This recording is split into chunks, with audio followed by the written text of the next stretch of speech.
All right, we are here. It is Wednesday morning. I am Jared Smith. Look, I got the Penn State Cup today. I don't know. Am I allowed to show the Penn State logo on air? I don't want to disrupt any, Michigan or Ohio State people in the back, but we do have the Penn State. I'll move it to the side because I do talk.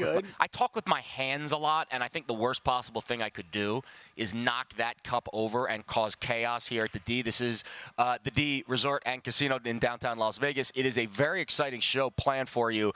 Jared Smith, Kelly Bidlin. I'm here today in for Gil Alexander. I believe it will be the Ben Wilson show the next 2 days, correct? It will be also. Nobody has ever in the history of this bar spilled a drink on this table. Yeah, so that's not a first that I want to really want to be associated with. And not only is it a drink, it's coffee, which means if I don't get it, you will see the quality of this show decrease as we go along, as the caffeine leaves me. Decent chance that entire cup gets finished before the end of the show. I digress. It is the morning after the Major League Baseball All-Star Game. Congratulations to the American League, back in the win column after a crazy win streak. Lost last year, won last night 5-3. Game goes over. Jarren Duran of the Red Sox is your MVP. We will have Will Hill on in this hour, who has a Jarren Duran MVP ticket to talk about. Congratulations to him. He had a few other tickets, too. But I had a chance to talk to Will Hill yesterday. I hopped on Lombardi line with him and Stormy Bonatoni, and we were talking about MVP. We were talking about the baseball future, or the baseball All-Star Game.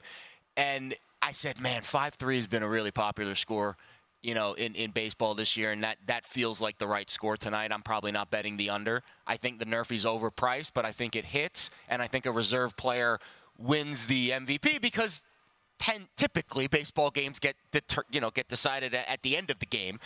It's not a Shohei Ohtani 3-run home run in the, I think, third inning that would have ended up being the difference. If that was the difference, Ohtani wins MVP easily. But once we got back to 3-3 and it was the later innings, it was probably pretty obvious that the person, whoever drove in the winning run, was going to be the MVP of the game. It turned out to be a home run. I think it was 50-1 on Duran. I've seen between like 45 and 60. So nice hit out there for anybody that was on it. I mean, we talked about it a little bit yesterday, but it's just the game is so tough to bet, but I think this is, it played out last night, so it's easy to sit here and say this. I still don't know how much I'd be recommending even making these bets every year, but I think that's the only type of bet you can make for this year in and year out. If you want to take one or two flyers from bench guys that are going to be in later in the game that might have a huge impact on the game. That's the only way to do it. Just take one or two of those and call it a day. Well, I'll look up the text that Will sent me last night. He had Duran and Corey Seager at 50-1. Okay. Yep. And that makes sense to me, right? Yep. Like, those are guys that can, go deep. They've had really good years. Duran's actually had a quiet, really good year with the Red Sox. Obviously, Corey Seager, we all know him from his days with the Rangers last year in the World Series, and I think maybe not as good of a year for him offensively speaking, but still good enough to be in the All-Star game, and those picks made sense. It's a game that I didn't even watch after the first inning. Actually, no, I take that back. I watched up to the Ohtani homer, and at that point I was like, this game's going over, and Ohtani's probably winning MVP, and there really wasn't much interest for me after that. And you said you didn't watch much last night either. There's a lot of flipping around for me last night. We're in that time in sport. Get away from sports these next couple of days. It's going to be there later this week, guys. I don't know what to – look, I'm a special example, maybe not the perfect example. You're very special. Very special. Thank you, Jared. Very special, maybe Kelly. Not the person that you want to design schedules around, but when I'm battling to watch to sneak in some MLB All-Star Game in between commercial breaks of the Summer League, you might. Oh, you watch some Summer League? Yeah, you might have an issue on your hands, Major League Baseball, and then and then even the Aces going last night. That was a game that I wanted to watch a little bit of. I fell asleep halfway through it, but yeah. We did have the Aces last night. Storm and Sparks. We had the Liberty and the Sun, Sky and Aces. It was a good. Actually, wow, how about that? The Aces got beat by the Sky last night. Improving the Rookie of the Year candidacy Another double-double. Another double-double.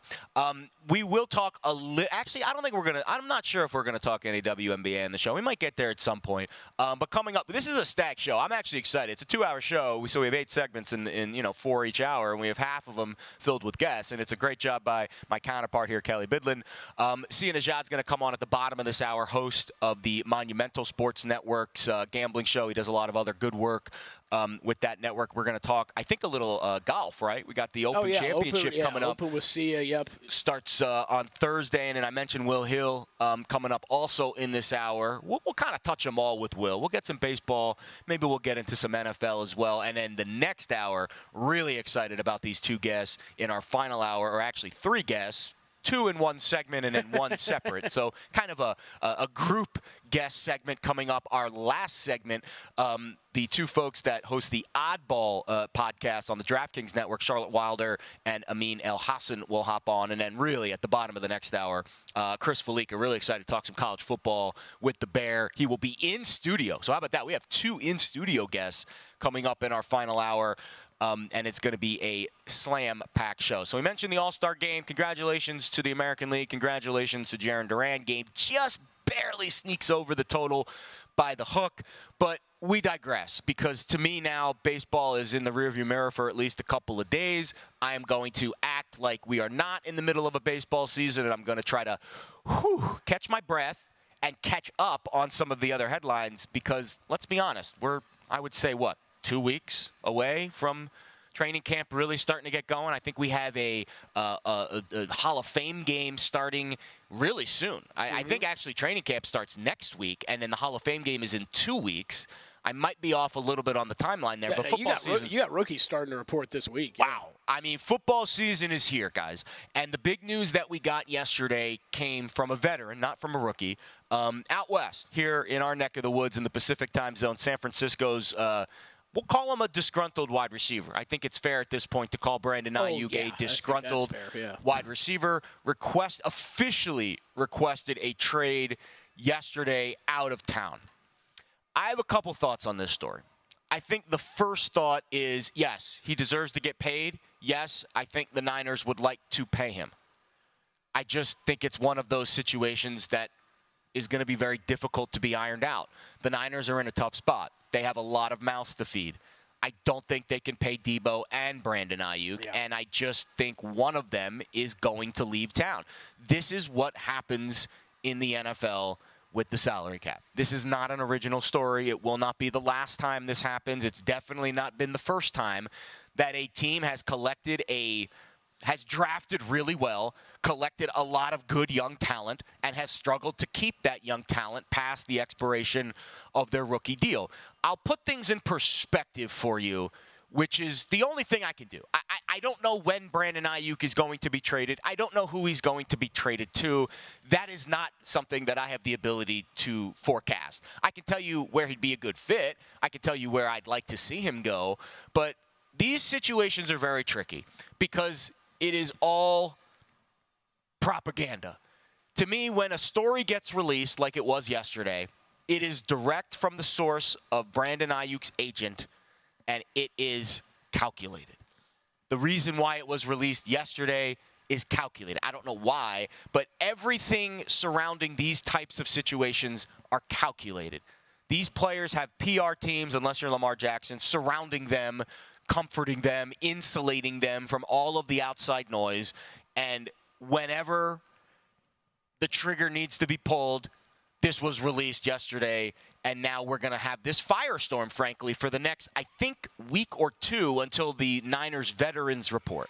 But the perspective to me that's important, when you pull up Pro Football Focus's premium stats, and I hope you have a subscription. If not, if you're a football fan, if you're a bettor, I certainly recommend it. It's very helpful. And I look up the numbers from last year, and I start to look at who had the best season in the NFL in terms of receiver grades. You don't have to go too far down the list to find Brandon Ayuk's name. Yeah, yep. I mean, it's basically right at the top. It's just behind Tyreek Hill, who is the best receiver in the league, deserves to be paid as such. He's ahead of Amon-Ra St. Brown. Not by much, but he's ahead of Amon-Ra St. Brown. Didn't have as many yards as Amon-Ra last year, but his receiving grade was better. Justin Jefferson, Nico Collins, who just got a $72 million contract, 50 guaranteed. CeeDee Lamb, Jalen Waddle, A.J. Brown. These are all receivers that, according to the analytics, Pro Football Focus, Brandon Ayuk was better than last year. Not by much. I'm not saying he's this, generational Jerry Rice. But in terms of last year, the spectrum of receivers in the NFL, he's right at the top. He's way ahead of Deebo Samuel, who wasn't on the field for a whole lot last year either. Yeah, and partially because of that, he very much became Brock Purdy's guy, right? Like that. So that is, that's part of that's one of the interesting parts of the story to me is that, okay, you're kind of Brock Purdy's guy. You became that last year. And if well, there might be questions around receivers in the future of them, right?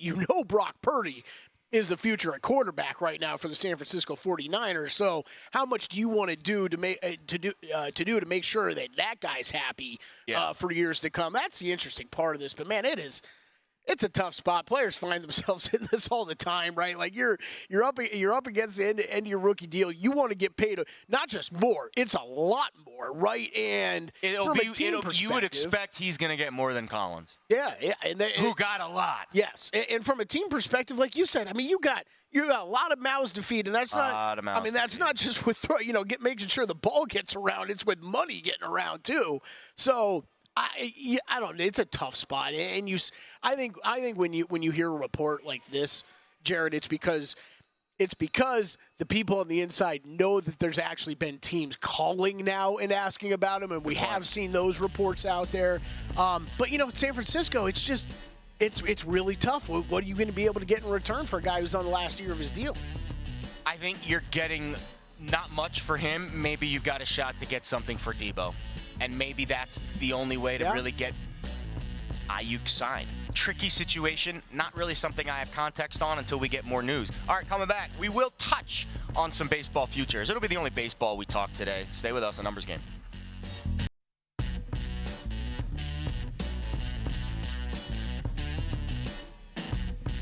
A Numbers Game on VSiN, the Sports Betting Network.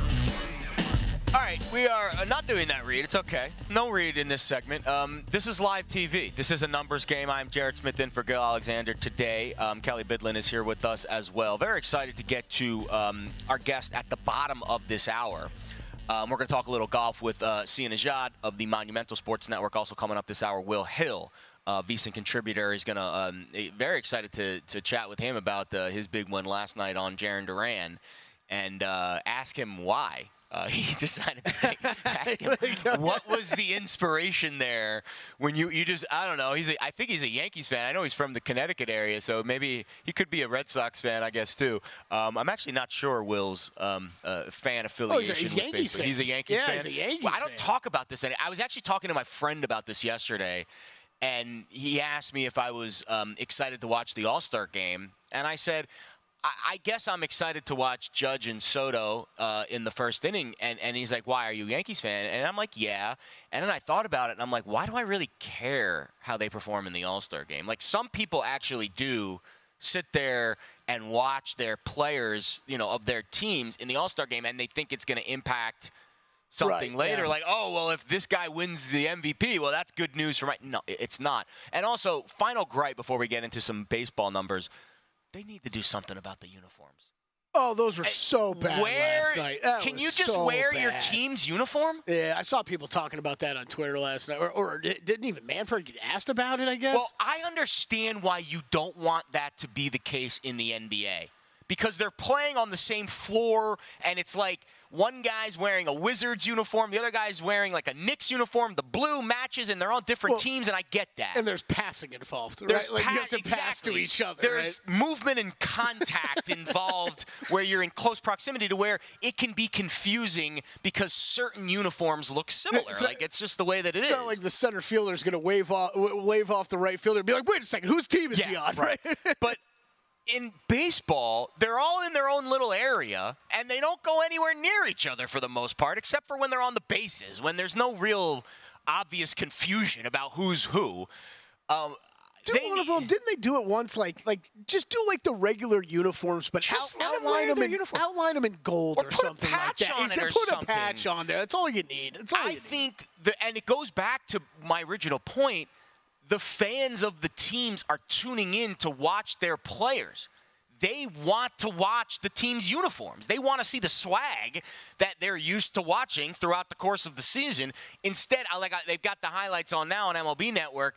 It looked like a AAA uniform. Or I'll even make it worse. It looked like a AA All-Star uniform. It did not look very flattering. It had weird colors. It was like maroon and like beige and like neon. Like the American League had like a neon red, and the National League was like blue on blue. It was not a good look. And I'm not saying that they can't create a good-looking all-star uniform. I've seen some really good ones. But just let these guys wear their jerseys, because 99% of the people tuning in, besides the degenerates who bet on Jarren Duran to win MVP like Will Hill, they're watching for their own players. They want to see the pinstripes of the Yankees. They want to see the Cardinal with the two little goofy birds on the front. Like, that's what they came in to see. All right, I digress. Let's get into some baseball, though, because this was a really interesting – you said you wanted to talk about this with Gil for quite some time. A unique market available on DraftKings. We know about winning their division. We talked about that a little bit yesterday. We didn't talk about the World Series odds yesterday, but this is kind of baked in. It's the parlay. It's basically a futures parlay, which actually have become very popular among some books that allow them to take place.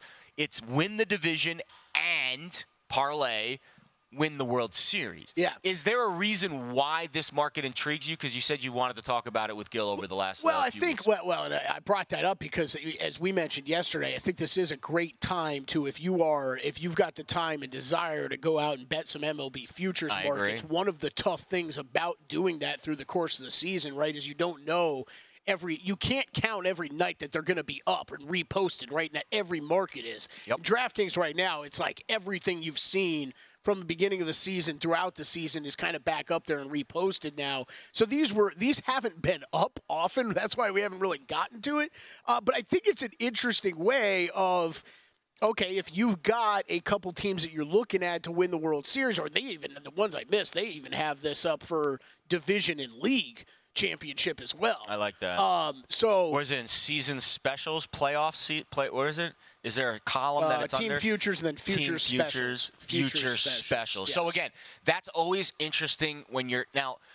I would say on average, if I had to give you an average number, I would say for at least 20 to 30 minutes every day, I am on the big box apps that are available to us here in town, MGM and Caesars, and I am sifting through random tabs to see if I missed any markets. Yep. Because they will do this to you every week or month or so.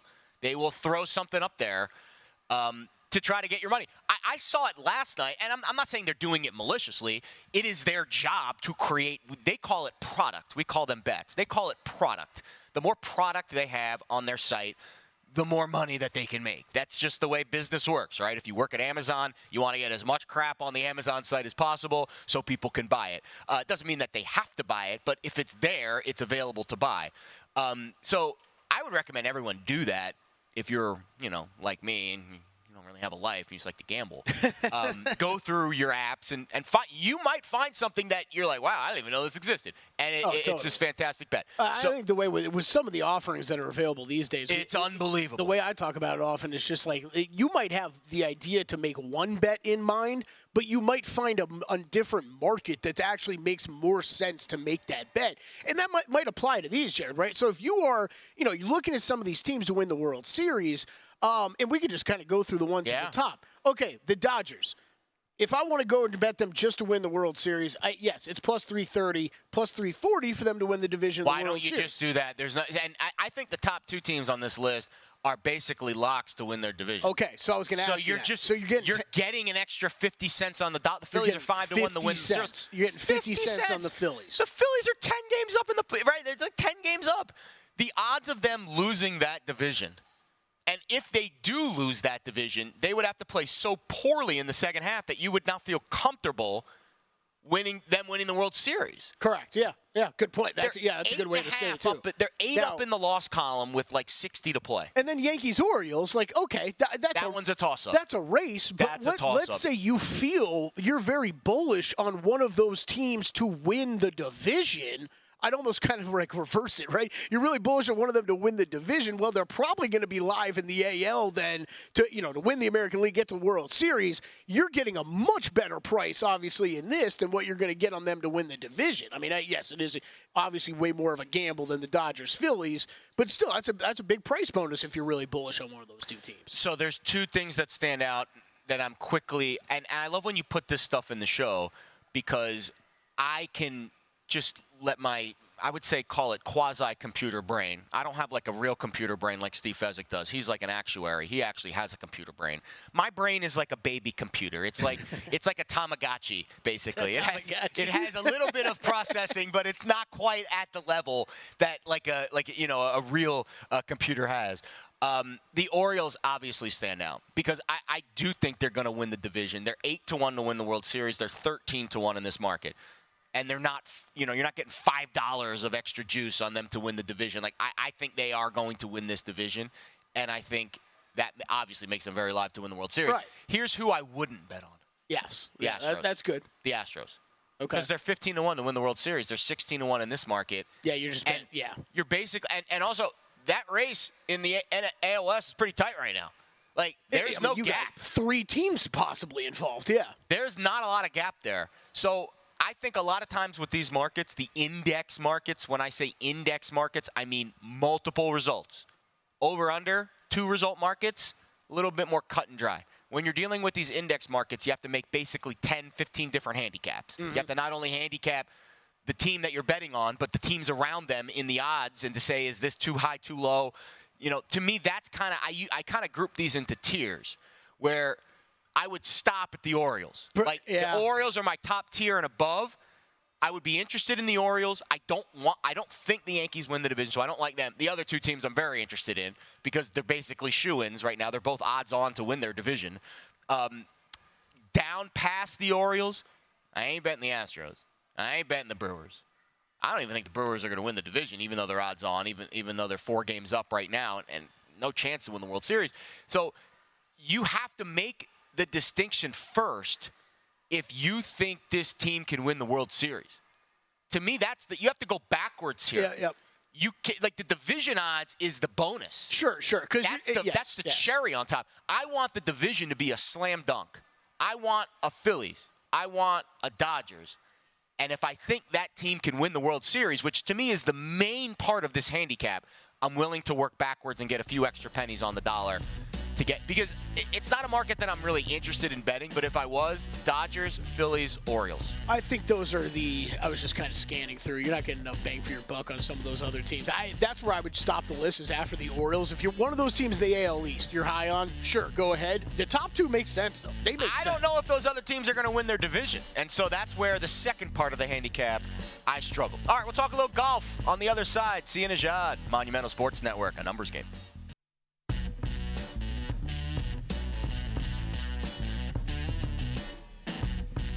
A numbers game on VSiN, the sports betting network. All right, get ready to win big this NFL season with a VSiN Pro subscription. Sign up for our football special for the end of July. Get full VSiN Pro access from now through the Super Bowl. Get that early bird discount at $175. Saves you nearly 50% off the monthly rate with VSiN Pro. Access to daily best bets, the betting splits, very popular, proven betting systems, and analysis from pro handicappers, 24/7 video content, and our special edition betting guides. The NFL guide is out now. Expert insights, in-depth coverage will keep you informed, help you make smarter bets throughout the season. Don't wait. Sign up before the end of this month. Get full VSiN access through the Super Bowl at the early bird discount price of $175. Sign up now at VSiN.com/subscribe. Jared Smith, Kelly Bidlin here with you. A numbers game live in downtown Las Vegas the morning after the Major League Baseball All-Star Game. We've got just a couple of WNBA games before they go on Olympic break, but the main event this week is going to be the Open Championship across the pond at Royal Troon. Very excited to set my alarm at, I think, around 2 or 3 in the morning. When that thing tees off on Thursday. And now to help us break it all down, he is a host and analyst at the Monumental Sports Network. Sia Nejad joining us now on the Progressive guest line. Very excited to chat with you, Sia. First of all, a little bit later of a wake-up call for you there on the East Coast. I'm sure you're excited about that. But this is an event where you've got to really tweak that body clock as we go across the pond. I guess break down your history with this event. Is it one of your favorite majors on the card, on the golf schedule, or is this one of those, oh, man, I better gear up because this is a weird one? It's an interesting question. I'll say that this about the Open Championship at Royal Troon. I think it lends itself to a little bit less variance than some of the Open Championships at other courses where, you get the wrong bounce, and you can get the wrong bounce here too, but there's several instances in other Open Championships where you can get really unlucky. That goes for some other majors as well, particularly though the Open Championship, and also the wind factors in. We've got link style, we got coastal courses. So it's an interesting question because I don't like these tournaments quite as much, because anytime there's more variance or there's more variables for me to potentially build in that are largely unknown, like you can't know a bad bounce or a wind wave, or you can to some degree, but the wind can pick up and die down in unpredictable places. So I like this tournament, but I'll say this, I like this day because last week, just like this week, we've got the tournament that starts at 1:30 in the morning. It's a little earlier than what we had at the Scottish Open. And then it goes through, basically the early afternoon hours. But the Barracuda Championship, which I also bet on, and I'm not necessarily coming with picks for that, although I do have them, by the way. That goes to like 10 at night because that's on the West Coast out in California. So if you love golf, don't look down on those alt tournaments. There are some real names in those tournaments, including Michael Thorbjornsen, Keith Mitchell. Like, there's plenty of names there. If you want to watch golf all morning, all day, and all night, you can do it tomorrow, the next day, the day after that, and on Sunday as well. I love it because it's not like there's a whole lot else going on in the sports world. I think this is a really good week. If you are someone who maybe is new to the golf betting world, set your alarm early. But again, these are some very intriguing tournaments this week. And I think when I look at your card here, it's pretty balanced. You've got a couple guys that I know. You've got a couple guys at the bottom of the board. You've got some matchups. You've got some finishing positions. So let's start at the top. Collin Morikawa, right at the top of your outright leaderboard here.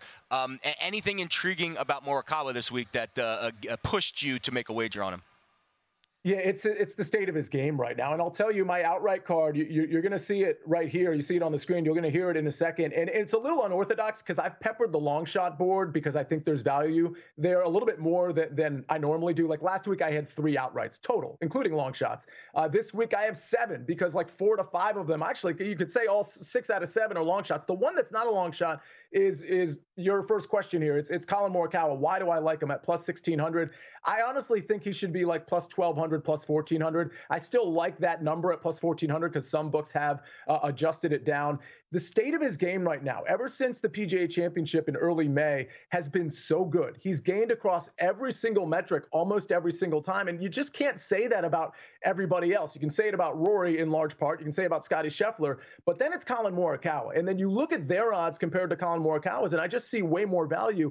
Add in the context that, yeah, he's missed the last 2 cuts at Open Championships, but he won the year before that. He's probably coming in hotter than any of those 3 years in terms of the state of his game right now and the strokes gained metrics. And he's a good course fit because I mentioned it. Like when I'm talking about players I like, I'm looking for like a balanced approach. I'm looking for an accurate approach, good with long irons and good with the short game. And Collin checks all those boxes. So at plus 1,600, there's no looking back. I knew I was going to bet him kind of regardless of the number, but I also knew he wasn't going to be like 10 to 1. So I can talk about the other 6 very quickly, but Morikawa plus 1,600 is my very favorite play. Yeah, see, I love that. I'm all over Morikawa with you this week as well. I think if you're putting a premium on accuracy off the tee, he's one of those top guys in the field this week. I think it makes a lot of sense. And hasn't finished worse than T16 since before the Masters. That's what we're talking about with Morikawa. He's due here at any point.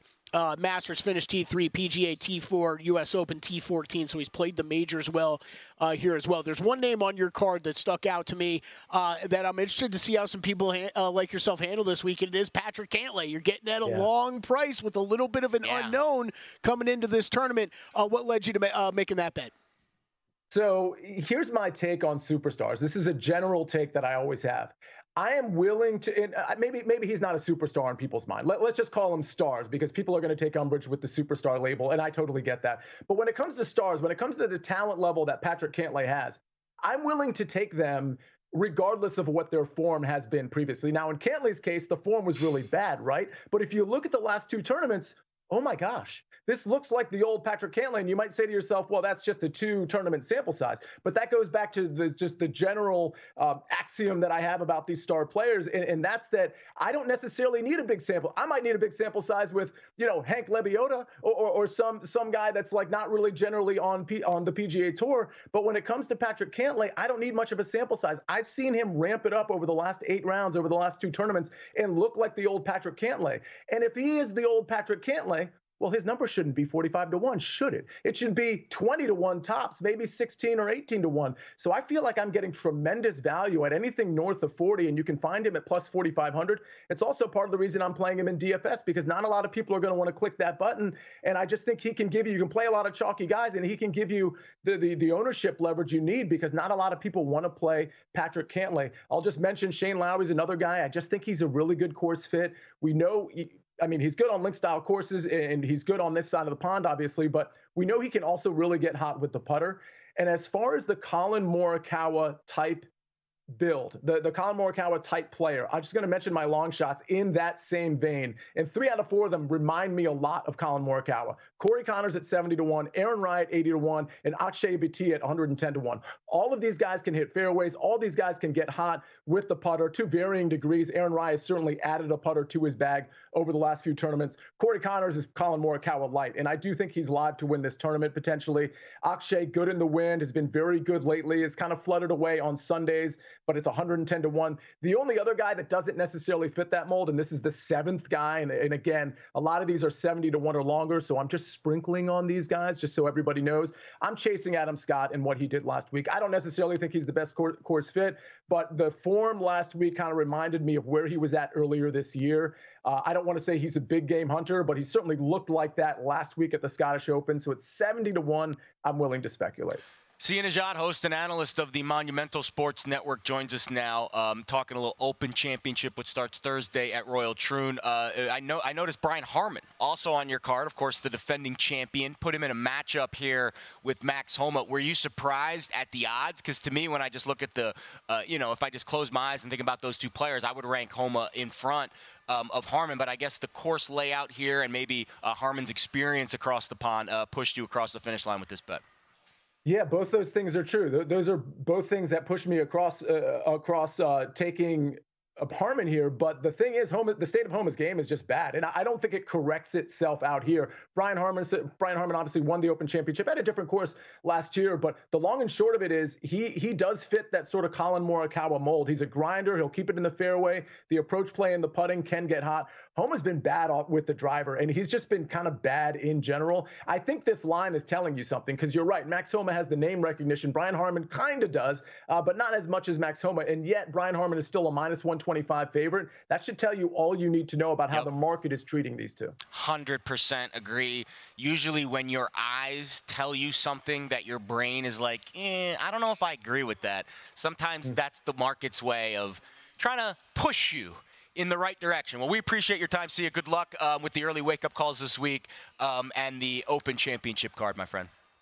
Love it. Thanks for having me on, fellas. Good stuff. And I'm going to probably do a deep dive tonight on your guys' podcast. I'm going to go back. I'm going to watch this segment to soak up some of Sia's wisdom, because there ain't a whole lot going on tomorrow in sports. I might as well put a bet out there for a first-round lead or something. I mean, literally, what is happening tomorrow in sports?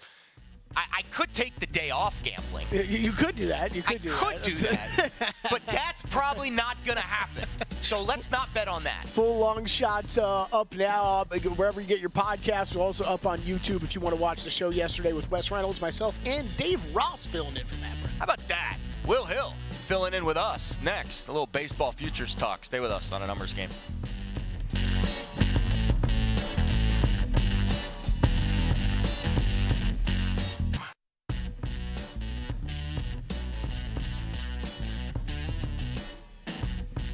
A Numbers Game on VSiN, the Sports Betting Network. All right, we are back on A Numbers Game, and check out our website, VSiN.com. Very excited to share with you. I'm pulling up the site right now. I want to see if there's anything interesting taking place today, because I'll be honest, if we have something juicy up on the site today with not a whole lot going on in sports, I'll be impressed. Yeah, Tyler Shoemaker, of course.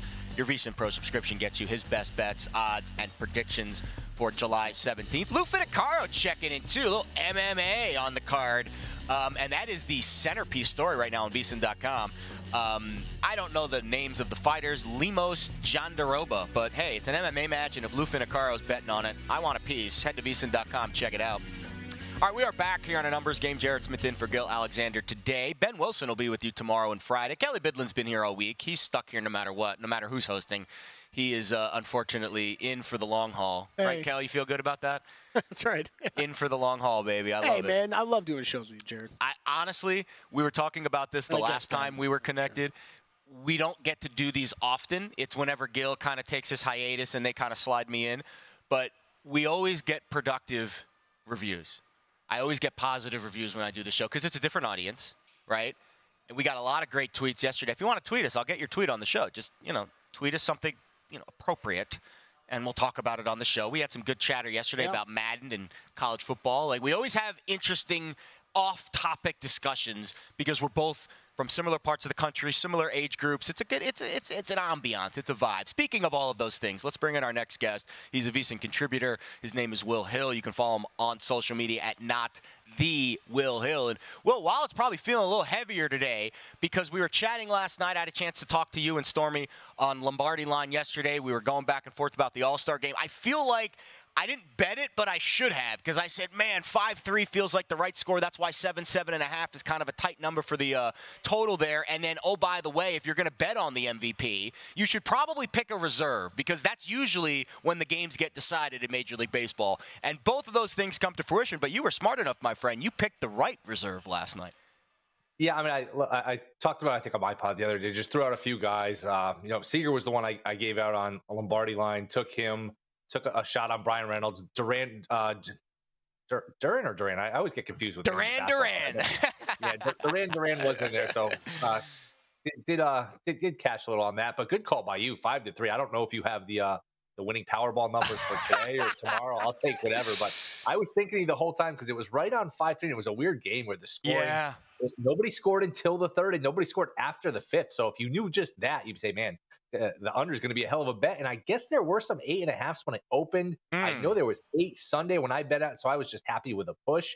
But I mean, obviously it closed 7, so we talk about it all the time, being price sensitive. The number does matter, where you can just say, hey, under. It's all about pitching. Yeah, but it's about price too. It's almost like the Army-Navy game or the Hall of Fame game in football. Yeah, it always goes under, but it comes to a certain point where you're paying for it and you're paying the tax. So good call by you. I don't know if I'm sure these books offered it. A correct score, 5-3. I don't know if you ended up betting that. I didn't bet anything last night. I get in this mindset, and Will, maybe you can help me here. This feels like a therapy session. I get in this mindset where I set my mind on something, and I'm like, I am not going to bet the All-Star game. I've been grinding so hard, nerfy this, that, baseball. I'm going to take a couple of days off. I'm going to just breathe. Like, I bet the Derby last night. Or 2 nights ago, I didn't love this Derby. It wasn't a very exciting Derby, but it's an event that I bet every year, and I stuck to the tradition. The All-Star game, I go back and forth about. If I really feel passionately about something, obviously I'll bet it. I didn't feel overly passionate about it last night, but it feels like that's when you get the handicap right. When you're just kind of like, oh, yeah, like, I think, like, when you don't, like, overanalyze. Because when I know I'm betting something and I'm giving out bets on TV and on social media, I go above and beyond to make sure my T's are crossed and my I's are dotted. But it's sometimes analysis paralysis, right? When we overanalyze, that's when we tend to kind of tie ourselves up in a pretzel. When you're just kind of going through and giving your initial gut. Like, when we did the show yesterday and I hopped on with you guys, like, I didn't do a ton of research for the All-Star game because I knew I wasn't betting it. I just kind of did, like, my base amount, and it turned out to be, like, spot on. Why didn't I bet it? I am a fool, Will. I'm a fool.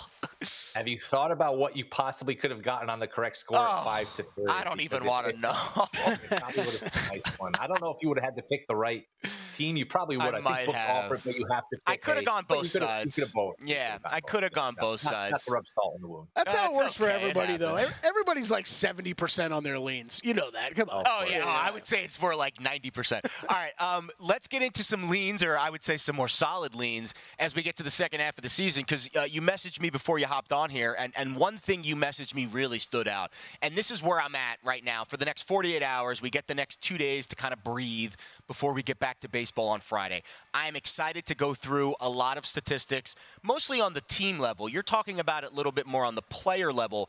Guys that had really good first halves, or vice versa, that we think the old regression monster, which is, I think, of all the major sports, the baseball regression monster is the nastiest, just because of the volume that's involved in the baseball season. Are there pitchers on either side of the aisle, great first half, bad first half, that you think could regress positively or negatively in the second half? Yeah, I'll give one each. And Tyler Anderson is going to regress at some point, or I'm going to go broke. One of those two things is going to happen, and we go through this thing where, hey, this guy's going to regress. But yeah, it doesn't mean it's going to happen this start or the next start or the start after. But I mean, you just look at some of the metrics. He's getting hit really hard. He's stranding like 84% of his runners. All of it is extremely unsustainable. I know he's had a good year on the surface. He made the All-Star team. He was the Angels representative. But you're not going to strand 84% of your runners throughout the year, unless you do, because we talked about this with Blake Snell last year. So keep that in mind. It's not automatic that he regresses, but the statistics, the odds would suggest he's going to regress at some point. And then on the flip side, to the positive, Pablo Lopez was in the mix last year for Cy Young. He was one of the short shots for Cy Young this year. I think he was in fifth or sixth lowest odds. He's gotten hammered. He's got over a 5 ERA. Wow. But the expected stuff is better. He's striking out a lot of guys. You look at the Sierra, the FIP, expected ERA, all the little nerd stats. You would expect him to pitch. I would at least expect him to pitch much better in the second half, because he is getting swings and misses. He's just been a little bit unlucky with the balls in play. So those are just a couple of guys looking to back and looking to fade. Anderson to the negative, looking to fade him, and I'll be looking to back Lopez, or expect at least some improvement, whether it's backing him on earned runs, strikeouts, things like that. There's so many different ways to back these guys, as you know, but those are one of each. I like the way you frame that, because I think the last part of it's the most intriguing part. There's so many ways to bet these guys. Man. And that's become, ties into our analysis by paralysis discussion. I think the hardest thing these days, and I make it really easy for myself. I just bet the Nerfy every day, right? I find the ones I like, I bet them every day. But when you really kind of go into the markets that are available, not only props, but also sides and totals, there are so many unique ways to fade a guy. Say you like a starting pitcher. You could bet on that team's first 5 money line. You could bet on the props, over, under, earned runs, strikeouts, hits a lot, whatever. Or you can go into the futures market and really think long-term. Do you have a strategy based off of what time of year it is, what prop you look at? Preseason, I really like to look at futures. Then once we get in the middle of the season, I steer away from that, or vice versa. I don't really like betting a lot of pre-flop baseball futures, because the season's so stinking long. I'm willing to wait a couple of weeks, at least a month or two, sometimes even this middle point, or I guess maybe just past the middle point of the season, until I dive into the baseball futures market. I like that you can go updated win totals. I like that you can bet on basically the entire list of futures markets while the games are even happening. Like, I got a piece of Paul Skeens the other day to win the Cy Young while he was throwing the no-hitter, and they just were late to move it. Is there a strategy you have at the All-Star break to approach some of these kind of adjusted win totals or adjusted futures markets as we move forward to the second half? Yeah, there's not like one size that fits all rule. I would just say my strength is also my weakness. I'm always shopping. I'm always looking at books, always thinking of, hey, is there an edge? Is there value somewhere? And if you look at DraftKings, they have updated season win totals. They've got 4 or 5 that are off market. They've got the Yankees over/under wins 95.5. If you shop around, it's mostly 97.5. So look, that's just I think with these markets, updated season win totals, especially in middle of July, it's actually good to be kind of square, where the good teams are going to get better, the bad teams are going to get worse because of the trade deadline. Yankees are going to add guys. They only have Soto for 1 more year guaranteed, or a half a year guaranteed. They haven't been to the World Series in 15 years. It's a little bit now or never. Judge is getting older. Cole's getting older, so they're going to be aggressive. So again, that's just an off number. Red Sox are 85.5 at DraftKings. If you shop around, there's a bunch of 86.5. They just have to play 500 ball to go over that 85.5. That's a good one. Tampa, you get an extra win to the under, where at DraftKings they're under 80.5, but most books are 79.5. So those are just a few of them. I did play the Rockies under 2 because, again, it's just these updated season win totals, it's more of the same. The bad teams are going to get worse. They're going to trade guys. They're going to trade Ryan McMahon, other guys, and the good teams are going to get better. That is the best approach to the baseball futures market that I've heard. You're not handicapping the team. First, handicap what they're going to do with the deadline. And that should lead you to the answer you're looking for, because some of them are obvious. Now, it's not right. We got about 30 seconds left. Well, the trade deadline's been tougher to handicap these days because of the wild card situation, right? Yeah, not as many sellers. I mean, who knows? Maybe you get Crochet sold. Other than that, it's little bit pieces here and there. But it does, these teams are going to improve even if it's marginally. We're never selling on you, Will Hill. We appreciate the time, pal. All right, see you guys. Thanks for having me. All right, we'll hop back on the other side. I think Kelly Bidlin wants to share his golf picks because, hey, we're going to be waking up early. And if I'm waking up at 2 in the morning, I want some winners. Kelly, deliver on the other side of Numbers Game. This is VSiN, the sports betting network. We are a network of sports betting